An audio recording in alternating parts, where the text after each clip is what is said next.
MP विधानसभा में हंगामे के बीच बजट पास। हंगामे के बीच 2022-23 का बजट पास। विधानसभा की कार्यवाही अनिश्चितकाल के लिए स्थगित। कांग्रेस ने बताया लोकतंत्र का अपमान। एमपी विधानसभा में हंगामे के बीच बजट पास हुआ है। एमपी विधानसभा में हंगामे के बीच बजट पास। हंगामे के बीच 2022-23 का बजट पास। विधानसभा की कार्यवाही अनिश्चितकाल के लिए स्थगित हो गई है। कांग्रेस ने बताया लोकतंत्र का अपमान। तो एमपी विधानसभा में हंगामे के बीच बजट पास हो गया है। बिना चर्चा के ही बजट पास हुआ। साल 2022-23 का ये बजट जो कि आज पास किया गया है। विधानसभा की कार्यवाही अनिश्चितकाल के लिए स्थगित कर दी गई है।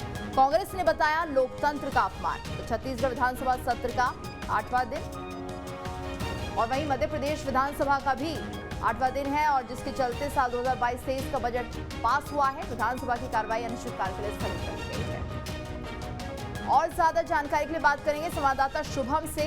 शुभम, तो आज ये विधानसभा में बजट पास हुआ है लेकिन काफी हंगामा उस दौरान हो रहा था।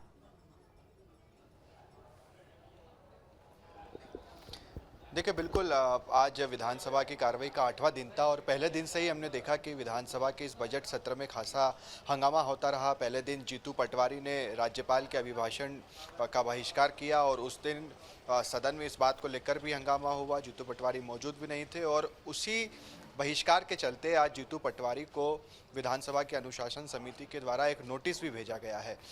इसके अलावा जब बजट पेश कर रहे थे वित्त मंत्री जगदीश देवड़ा, उस दिन भी हमने देखा कि जो 1-1.5 घंटे का भाषण रहा, कांग्रेस के किसी भी नेता ने एक पल के लिए भी उस भाषण को नहीं सुना। पूरे भाषण के दौरान हंगामा होता रहा।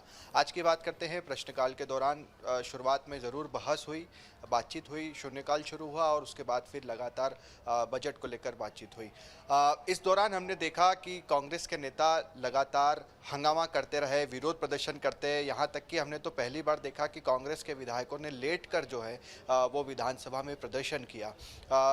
सज्जन सिंह वर्मा से हमने बातचीत की थी। उन्होंने कहा कि विधानसभा अध्यक्ष का संरक्षण सभी को होता है, आज हमें नहीं मिला और उनके खिलाफ हम अविश्वास प्रस्ताव भी लेकर आएंगे। जीतू पटवारी जिन्हें नोटिस भेजा गया, उन्होंने कहा कि ऐसी कोई धारा ही नहीं है, ऐसा कोई नियम ही नहीं है। चूँकि मैं विधानसभा के अंदर मैंने इस तरह की कोई अनुशासनहीनता नहीं की थी, मैंने ट्विटर पर की थी, ट्विटर पर अपनी बात रखी थी, तो उसका विधानसभा से कोई लेना देना नहीं है। ऐसे में ये बात कहीं से भी सही साबित नहीं होती है कि मुझे उसके चलते एक नोटिस भेजा जाए। तो कुल मिलाकर अनिश्चितकालीन समय के लिए विधानसभा की कार्रवाई आज स्थगित हुई है। और एक और महत्वपूर्ण चीज़ जो हमें इस दौरान देखने को मिली, गृह मंत्री और संसदीय कार्य मंत्री नरोत्तम मिश्रा ने बात कही कि जो कार्य मंत्रणा की बैठक थी उसी में तय हो गया था कि 16 तारीख तक जो है वो सत्र चलाना है, सारी की सारी चीज़ें जो है वो हमें अब रखनी है।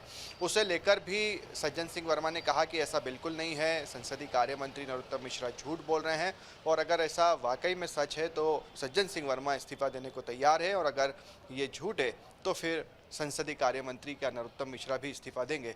तो इससे लेकर भी दोनों नेताओं के बीच हमें एक बहस देखने को मिली। जी बिल्कुल शुभम, और आखिर क्या कुछ मुद्दे रहे थे जिसको लेकर कांग्रेस विरोध जता रही थी?